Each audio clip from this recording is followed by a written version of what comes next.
Welcome back, everyone. We have another really fun episode of Indie Reads Aloud. Today, we have a repeat reader coming back to read yet another one of his stories. You'll be hearing from him a lot in the coming months. Today, we're going to be hearing from Andrew Allen Smith, and he's going to be reading from one of his short story collections. Welcome, Andrew. Thanks for coming back. Well, thanks for having me back. Oh, I'm wait, I'm still here. I'm so glad you're back. I just love your work, and I'm just thrilled to be able to share your creativity with our listeners. It's always lots of fun. I'm going to tell everybody a little bit about you. Andrew has led an interesting life.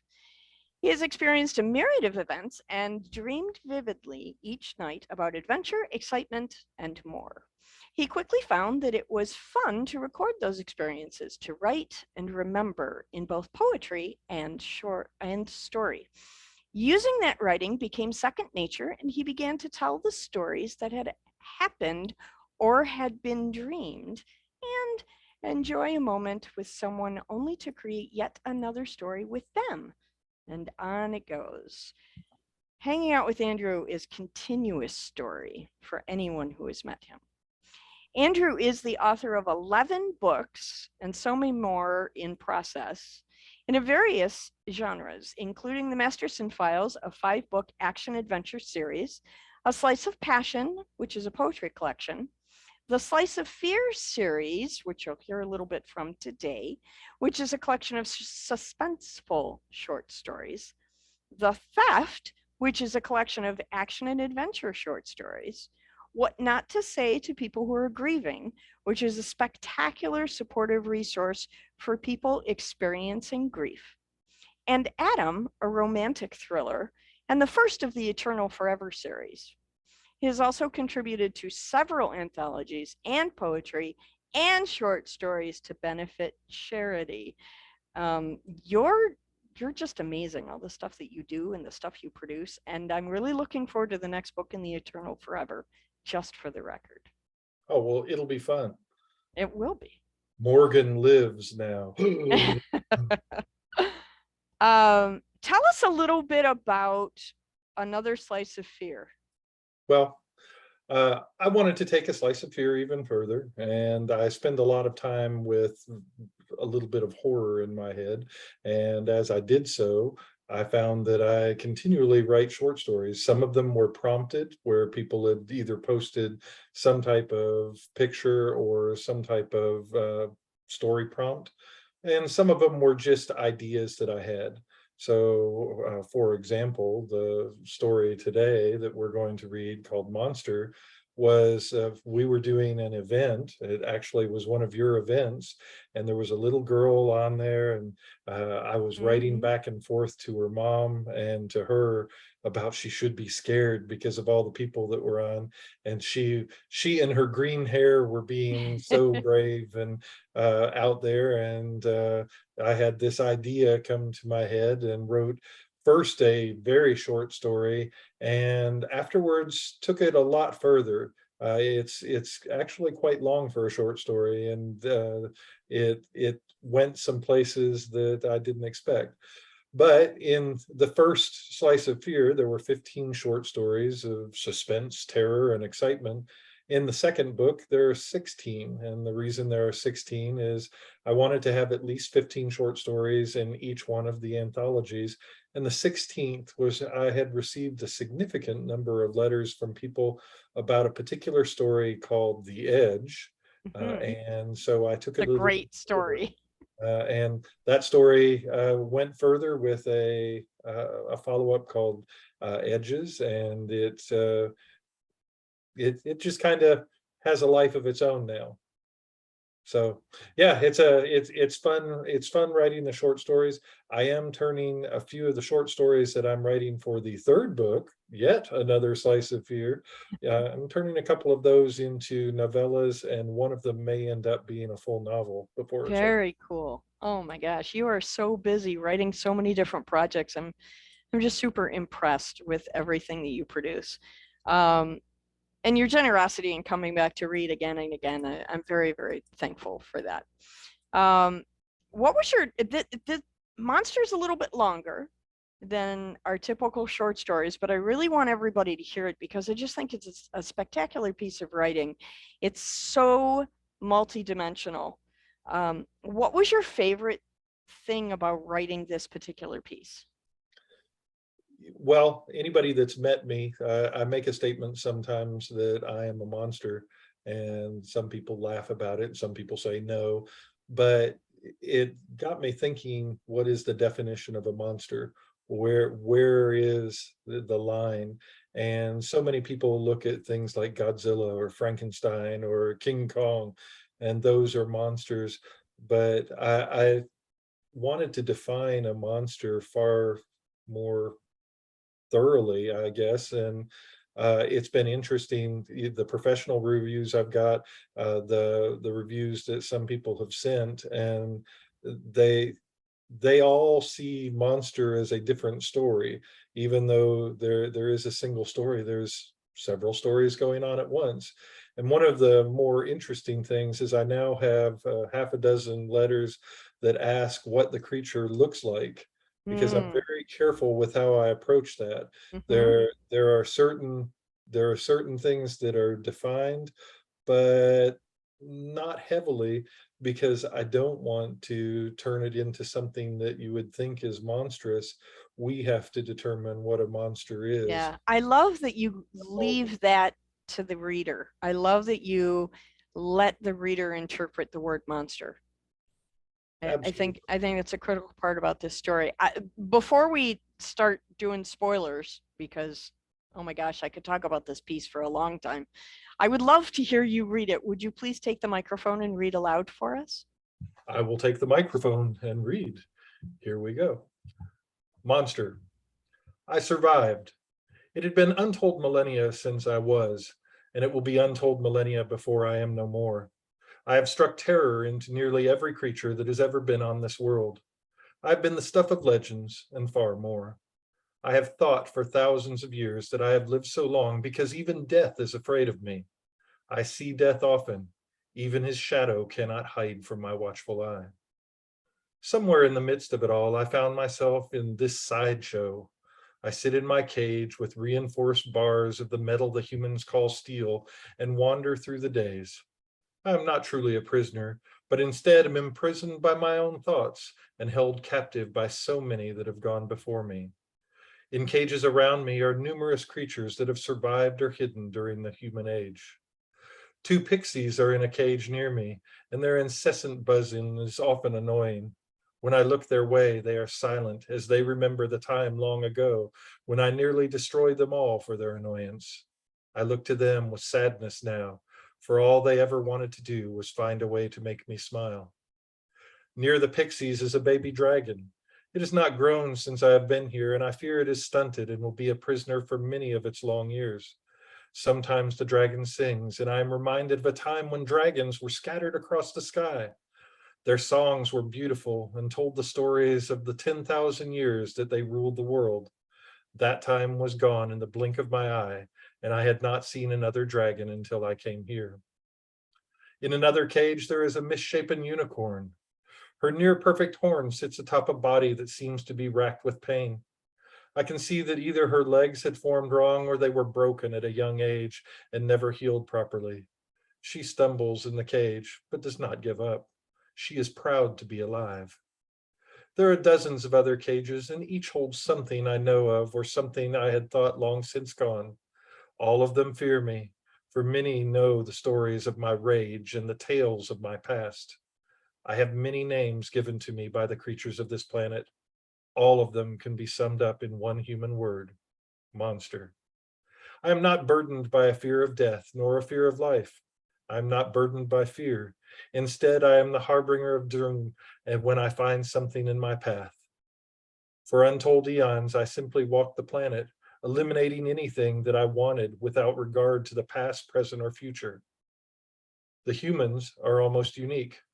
They rose only a short time ago to make themselves the masters of the world. I saw them when they threw simple spears and rocks and simply walked away, not willing to lay waste to another species. By that time, I tired of death and the constant annoyance of causing it. I was and am tired. The human languages are simple, and their minds even more simple. The pixies, for example, have a complex language rooted in the great mathematical process of the sun.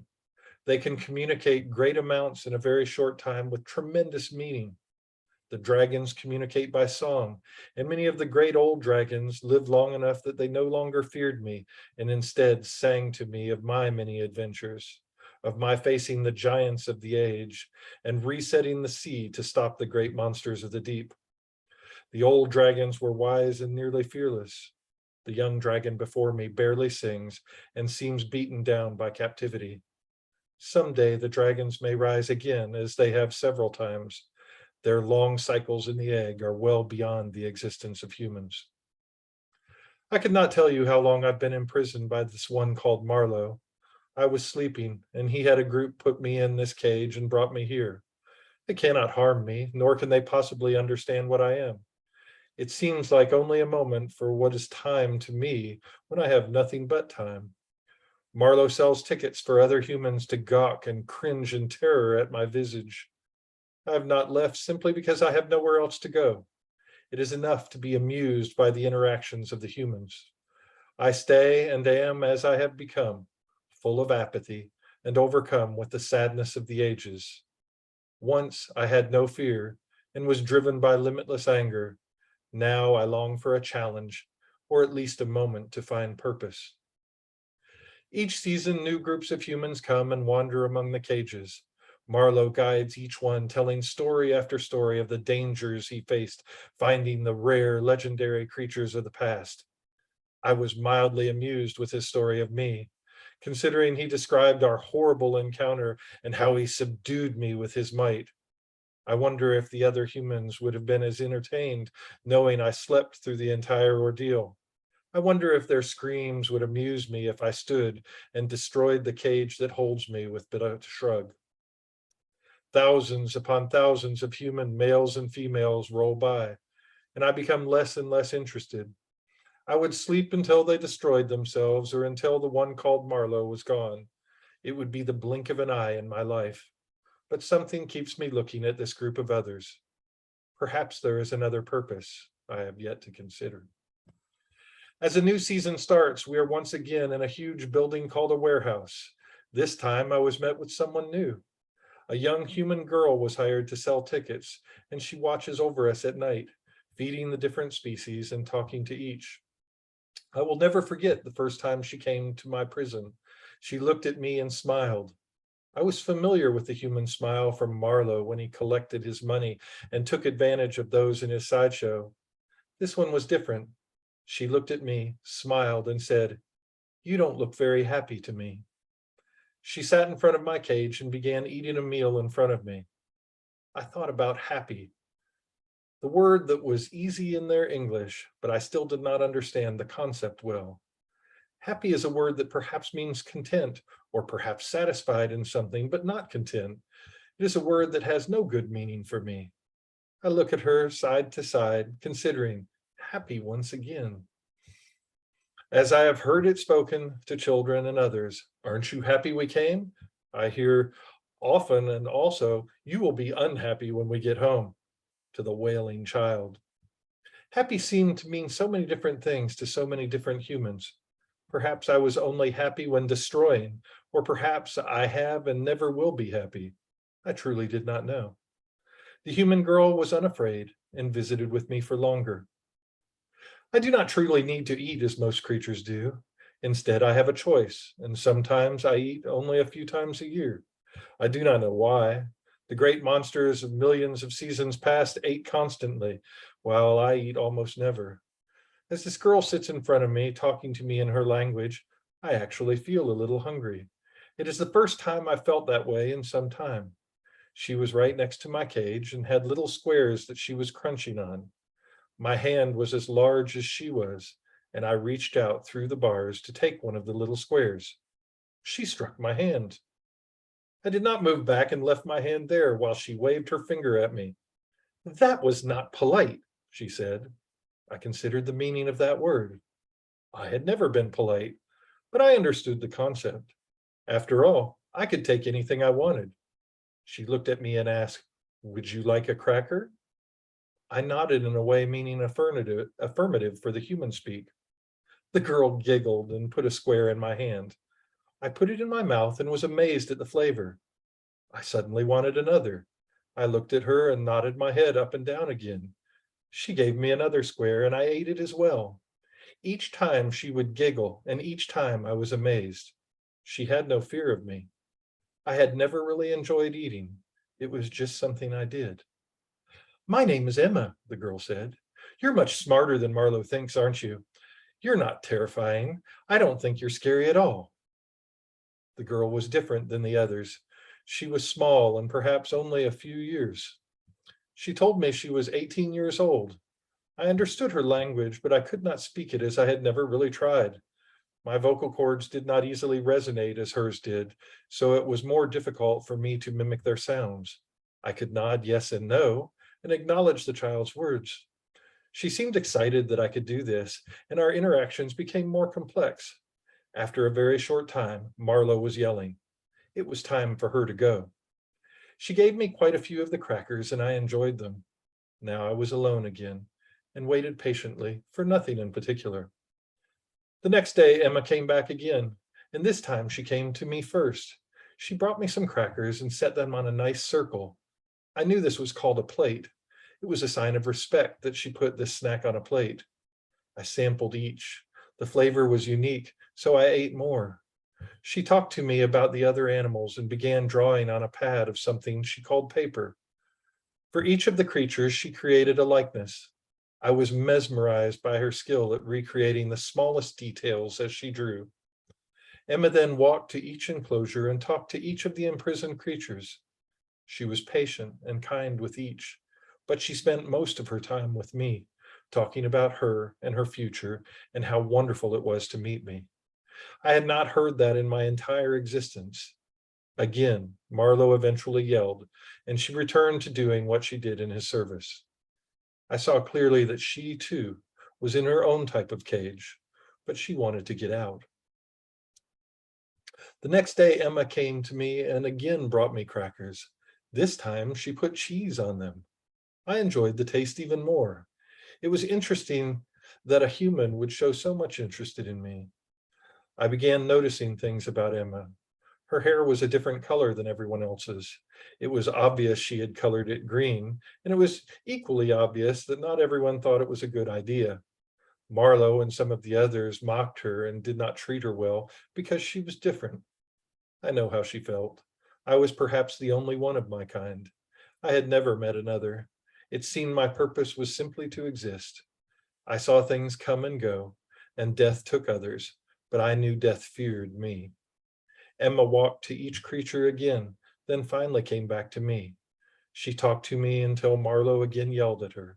She frowned, then smiled at me and went back to her tasks. As the show grew inside the warehouse, more people were hired. I did not mind, but I noticed how they treated other creatures trapped in this travesty. As Emma made her rounds to all the animals, it was obvious that the treatment made Emma sad. One day she began talking about releasing us all. I did not care, but it interested me that this human, with only a few years of a race that was insignificant, child compared to myself, cared for us.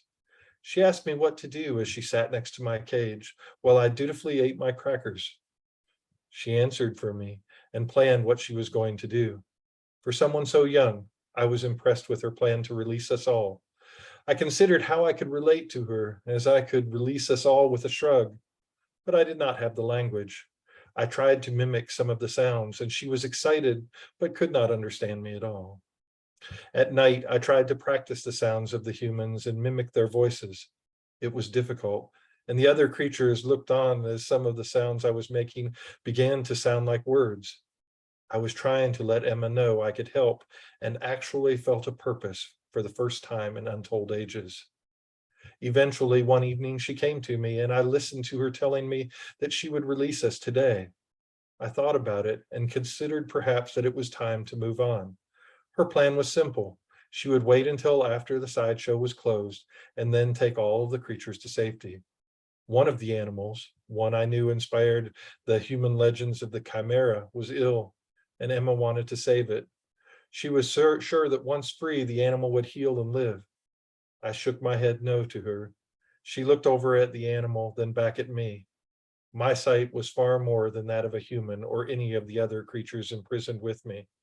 To the left of the young animal that she called Lion-O, I saw the presence of the specter of death watching over and waiting with patience. I was amused, at least slightly, that the specter of death looked at me cautiously the entire time.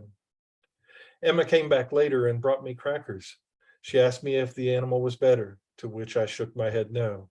She went over and spent time with it. She would come back and talk to me, but there was an air of sadness in her that I had not seen in many humans. She honestly cared for those of us locked in this horrible menagerie. I knew she would attempt her plan. It was later that day that Emma came to see me. I pointed to the animal she had named Lion-O, and I shook my head again.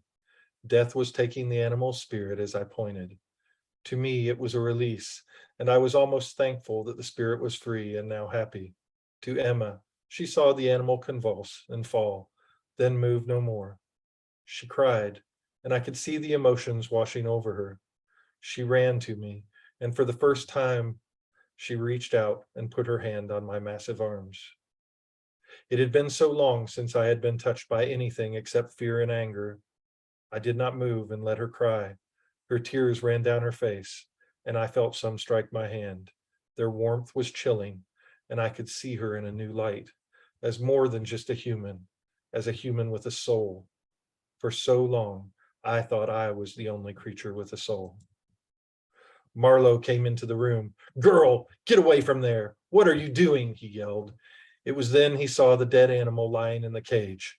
He was furious and began screaming almost uncontrollably. He ran to the cage and opened it. He called for men who came to his aid.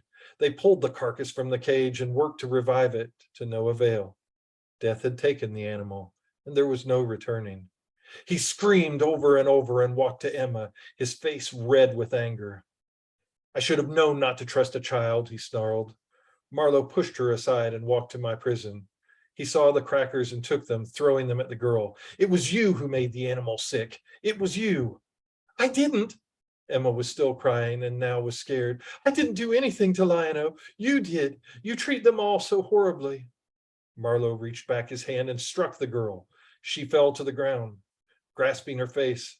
He reached out, and the creatures in the room became agitated. The small dragon screeched, and I smiled as I heard the sounds of dragons long past. Then my brow furrowed at the thought of Emma being hit. Flame erupted from the cage that belied the size of the small dragon, and men scattered everywhere. I felt something. I had not felt it in so long, longer than most would remember. I cared. The men were swatting at fires everywhere, and the chatter in the room was palpable. Marlowe ignored it all. His fury was all-consuming as he picked up Emma, then struck her again. The growl within me grew and grew until I heard my unused vocal cords say a single word that Marlowe needed to hear. "Stop." The word echoed in the warehouse like an explosion, and everyone turned towards me. It had been so long since I had uttered a single sound in anger. My voice reverberated in everyone, and the result was fear. Marlowe looked at me with disdain, thinking the cage held me, but I was not a prisoner of the cage. I was a prisoner of the apathy that had grown within me for thousands of years. This young woman awakened the spirit that allowed me to conquer the world many times over. I waved my hand with but a gesture, and my fingers touched each of the bars. They shattered easily. The humans built steel in order to cage us all, but I was built of something far stronger, and now I had resolve on my side. Marlowe dropped Emma to the ground. She fell hard, adding to my anger. The other men looked at me and began to panic. They were trapped between me and the fire. I grabbed Marlowe. He fit into my hand far too easily. I lifted him above the ground with no effort. "Put me down, you monster," he screamed, at first with disdain. He struggled as though he still had some measure of control. I felt his hands try to move mine, and inside I wondered if he felt like the ant trying to lift the mountain in a story Emma had told me. When he realized he could not move me, I saw something in his eyes I had not seen in him before. the sheer terror of the face of fear and impending doom. I paused then with difficulty and used their words. I began as the realization caught him, am not the monster. I watched him as he realized there was no winning. Perhaps another creature would have had mercy. Perhaps another human would have felt the same. I did not feel anything except for the fury and passion that had driven me for 1,000 lifetimes. I took my other finger and slapped his head as I threw him across the room. He fell where I could no longer see. Emma lay before me, but men now started throwing ropes and spears at me, trying to regain control. Unbound, I moved through the sideshow. I saw the other animals cringing in terror inside their cages. I walked to the first man. I backhanded him in a leisurely move that sent him dozens of feet across the tent. I then ripped the bars from the pixie's cage. Another man used a firearm and shot me over and over. The bullets fell harmlessly from my dense skin, flattened by the impact. I shrugged and ripped away the cage holding the small dragon. As the dragon flew from the cage, it breathed out, and the resulting fire scorched the man to bone in an instant. The charred skeleton crumpled to the ground. Dragon fire was amazingly hot, and I had felt it from a full-grown dragon. No creature of normal flesh could survive it. The misshapen unicorn was next. I released her with a pinch of my massive hand on her cage, and she stumbled proudly to her freedom. The pride of the unicorns was something I almost admired. Many thousands of years ago, I stumbled upon a group of them, and instead of running, they initially tried to stand their ground with me. As I advanced, they realized there was no winning and rapidly ran, but I would never forget how strong and determined they were in protecting their group. More men rushed to the area, and now many of the creatures I freed joined in stopping these men from attacking me. In all my time, no creature had ever fought beside me until today. In all my time, I had always been alone. A new feeling washed over me. What was it about this girl named Emma that opened all of us to something new? A feeling of family, of belonging. Mindlessly, I opened cage after cage as I casually tossed men aside. The pixies tied a man's hair to a wall, and now the unicorn sported a horn covered in blood. It was then that I saw death enter the room. It would be hard to explain the perceptions of someone who could not see as I did, how swiftly death moved from soul to soul. But with a fraction of a second, he took the soul of each man who died and instantly returned for the next. Without their souls, each of the men was gone, with no prospect of life in this realm. There were no men left standing. I walked to the warehouse wall and with contemptuous ease ripped a gigantic hole into it. I looked at the creatures who had been captive and gestured to the hole now in the wall. Each of them found their way and escaped into the darkness of the night. As the dragon took flight towards open air, it sang and sprayed fire all over. The warehouse was lit with the crimson gold light of dragon flames lapping the area. As the area burned, I saw a stack of metal in the corner, the bottled fire called propane that men used to try to control the beast it held within. As the canisters started to glow with the dragon's flame, they suddenly exploded, spraying debris everywhere. Pieces of debris bounced harmlessly off me. I wondered how the others would have fared. I surveyed the open area anew. The devastation was indescribable. Steel, plastic, muslin, and more were shredded and twisted at odd angles. There was a fire still burning from exploded propane tanks and embedded steel speckled in shattered wooden posts from the explosions. An aluminum cage was ripped and the contents long gone. A similar steel cage was shattered as the steel bars were made of blown glass. Its contents were gone as well. The wooden sign lay partially crushed, but could easily be read. The words Marlowe's Sideshow Menagerie were printed in tight lettering with pictures of animals and people around the writing. I reached down and touched the letters on the sign and traced along the edge of one of the pictures. Turning, I saw all of the bodies that littered the area. Most would turn away from this type of devastation, but I had to look and see what remained. There in the center, the man Marlowe was dressed in his tight and handsome tuxedo. His chest was forced into the mud. I could see his face. His head had been twisted completely around. His eyes looked up at me with the blank expression of the dead. He would hurt no one again. More cages and more bodies were evident in the area. I was used to this type of horror. After all, I had seen horror everywhere I had ever been. There was a movement to my side. I walked to a pile of rubble where a hand stretched out, trying to escape. With contemptuous ease, I moved the rubble and saw the young woman beneath. It was Emma. Her body was battered and bruised, and her face was covered with both blood and dirt. I lifted her as though she were but a feather and cradled her in my arms. She was an innocent victim, collateral damage to what had happened here. She was the true hero, the one who would have freed us all. Emma's breathing was shallow and labored, but her eyes fluttered open. There was recognition in her gaze and a series of other emotions, understanding, fear, resolve, and something else. I brushed the hair from her face that had been dyed green so that she felt she fit in with the sideshow. She gasped and pulled in a breath. Even in pain, she smiled at me. "You called him a monster," she said in a raspy voice. "I knew you were smart." She paused again, trying to gain her breath. "Are they free?" I recognized the raspy voice and the chill hand of death upon her. It would soon close its grip forever. I nodded to her as her voice showed me one more emotion, relief. Then I used my voice once more. "Yes." It was worth it. She struggled with the words as tears ran down her face. "I will go happy knowing the others are free," she struggled. "You will have to find your own crackers now."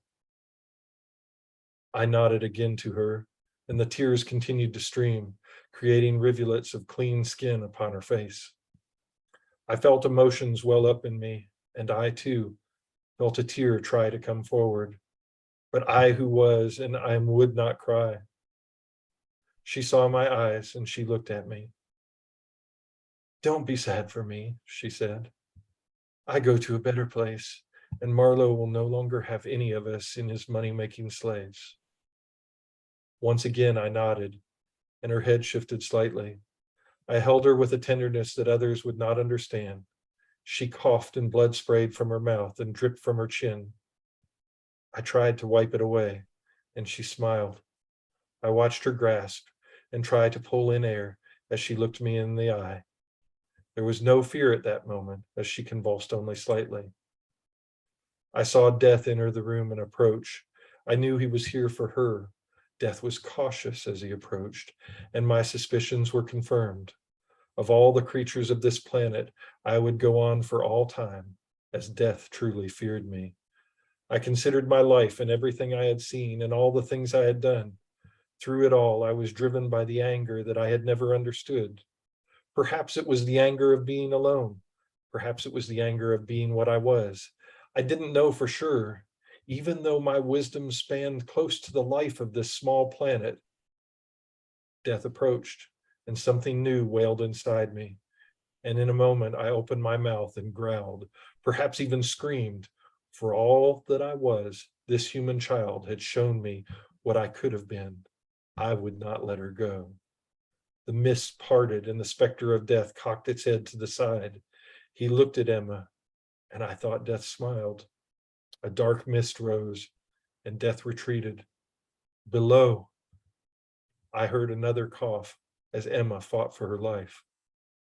With tender care, I lifted her and carried her to a clear area. I lay her down and reached forward as she coughed and looked up at me. I knew I had to go. As she said, I would miss her crackers. More, I would miss her. There was no sadness in me, only a purpose. I stood and saw movement again and walked to the movement. Pieces of the funhouse attached to the sideshow area were crushed and hanging tenuously at off-center angles. A large mirror was before me, and I looked at it with the resolve I have always had. Before me was a reflection. It was a reflection showing arms the size of bridge cables, a chest that could hold the scales of justice, hands that could have easily destroyed this building and venue, shoulders that could bear the weight of my pain, and a face that had borne far too much. It was a face that struck fear and terror into most. but one young human girl found something more. I spent several minutes looking at that reflection until I heard the voices in the distance. Soon the townsfolk would be there, and soon they would find the devastation. They would not find those that were caged and exploited for so long, and instead would only find the bodies of those who exploited them, and one young girl who stood above and made a difference. I would be thankful for Emma, as would all who had escaped, thankful for the future the others would now have to live. I would be thankful that Emma would now live and hope that someday she might find this and continue to be the girl she was today. For me, I had no future and had never had a future. I knew that I would live on. It would be as before Marlowe had found me, with perhaps something different, thanks to Emma. I took one last look at the reflection in the funhouse mirror and knew that of all those who were trapped in this little menagerie, only I was the monster. I looked at myself one last time and I sighed in realization. Jogging away, I disappeared into the night, knowing a monster is not how someone looks, but is instead defined by the power of their actions and the trail they leave behind. Perhaps I was not the monster anymore. Perhaps I was something more. Thank you very, very much. That's wow. I was touched the first time I read this, and it's even more powerful hearing you read it aloud. Thank you so much for indulging us in this tonight. I really appreciate you. Hey, I didn't cry. It was good. Yeah, I did, so you're all set. I usually do. I kept it together, which was a nice change. I appreciate that. Thank you so much. I hope you'll come back and read another for us again. I will. Excellent. Thank you Absolutely. so much. And we'll look forward to hearing from you again. Super. That's fantastic. Have a nice night. Thank you.